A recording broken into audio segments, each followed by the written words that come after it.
Hello, I'm Janessa. Welcome to my channel and this video on the new moon in Scorpio on November 20th. We're going to dive into the chart. I'll provide you some of the key characteristics of this new moon chart so you can take this information and apply it to your own astrology birth chart. This new moon is special in particular because it is tied very closely to the Mercury retrograde in Sagittarius and Scorpio happening right now. In fact, on November 20th, in addition to the new moon, we also have Mercury retrograde conjunct the sun in the sign of Scorpio.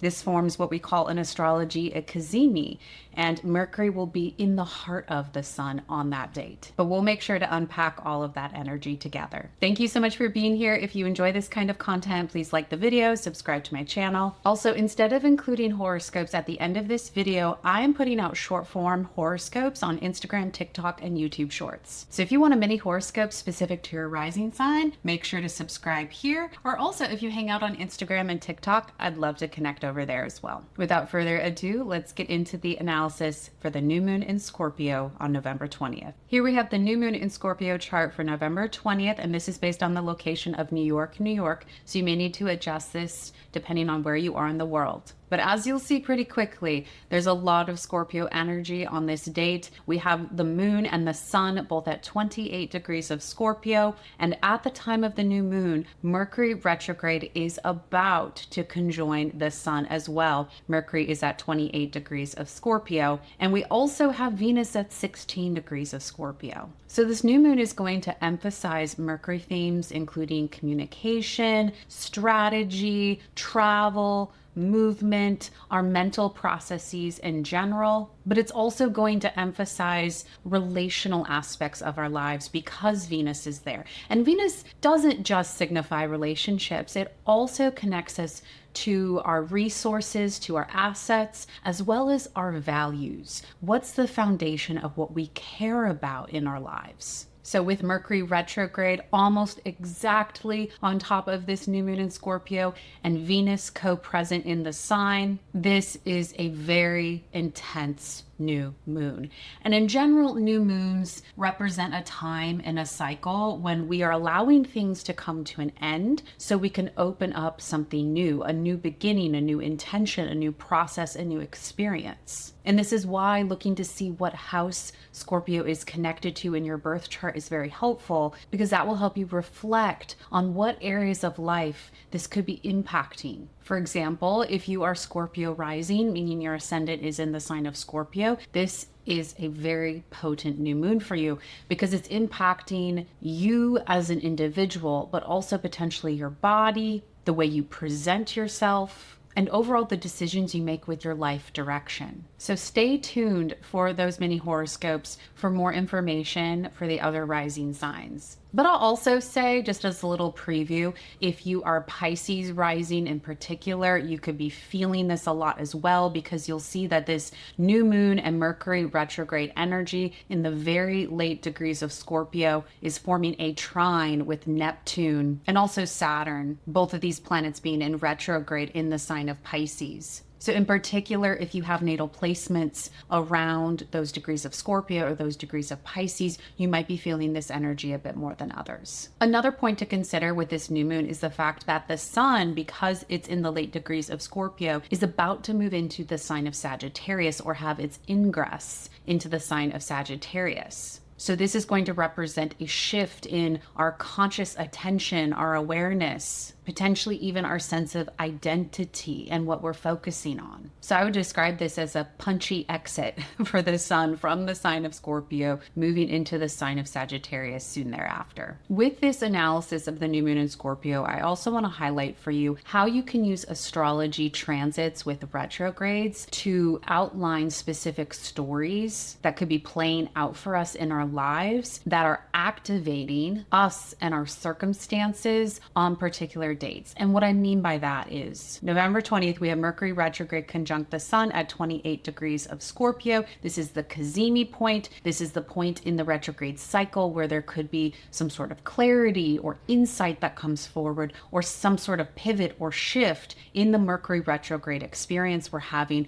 with Sagittarius and Scorpio throughout this entire month of November. But keep in mind the shadow period actually extends into December, and this Mercury retrograde in Sagittarius and Scorpio won't fully conclude until January 1st, 2026. If you want more information about the Mercury retrograde, I did a whole other video that I'll link here so you can review that information. But what I want to hone in right here is that November 20th is actually the second date in a series of 3 dates where Mercury retrograde hits the degree of 28 degrees in Scorpio. And this seems like a very potent part of that timeline. The first time that Mercury retrograde hit 28 degrees of Scorpio was on October 27th. This is the second time on November 20th, also the same day as the conjunction with the sun. And then the third date is December 10th.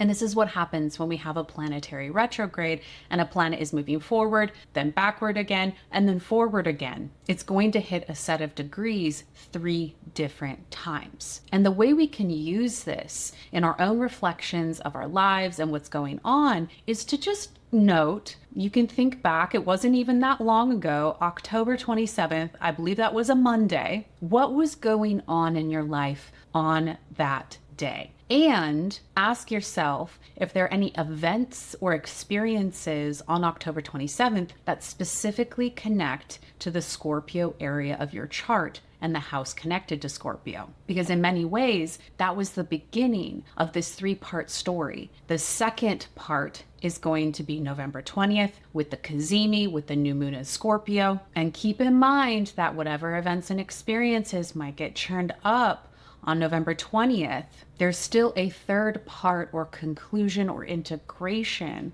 that will occur on December 10th. This is why I think journaling with astrology is so interesting and helpful, because when we just take note of significant events on certain days, we then have the data to go back and do a retrospective analysis.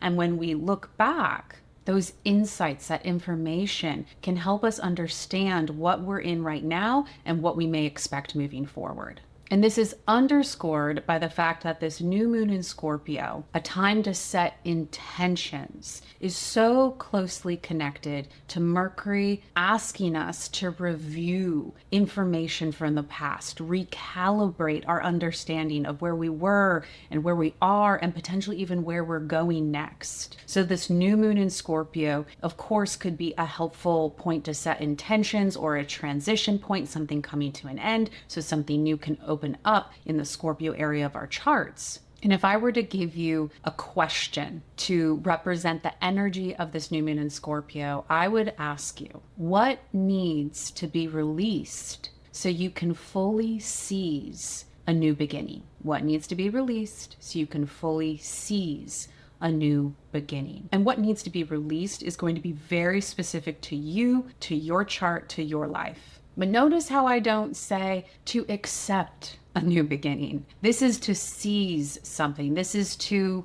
potentially use that Mars energy of decisiveness, of determination, of courage, of taking action. Sometimes that's big action, and other times it's the small actions, but very decisive, intentional actions that have the power to change our trajectory. Now, there's another part of this new moon in Scorpio chart I want to highlight for you, just because it could influence some of the energetics on and around November 20th. And it is that Uranus in retrograde in Taurus is forming a sextile with Neptune in retrograde in Pisces. These are 2 outer planets, slower moving planets, so the fact that they're forming an aspect together is pretty significant. And Uranus represents our individuation process, our process of developing ourselves, understanding what do we really value versus maybe the belief systems or the value systems that we grew up with. Sometimes Uranus is the disruptor, sometimes it's the innovator,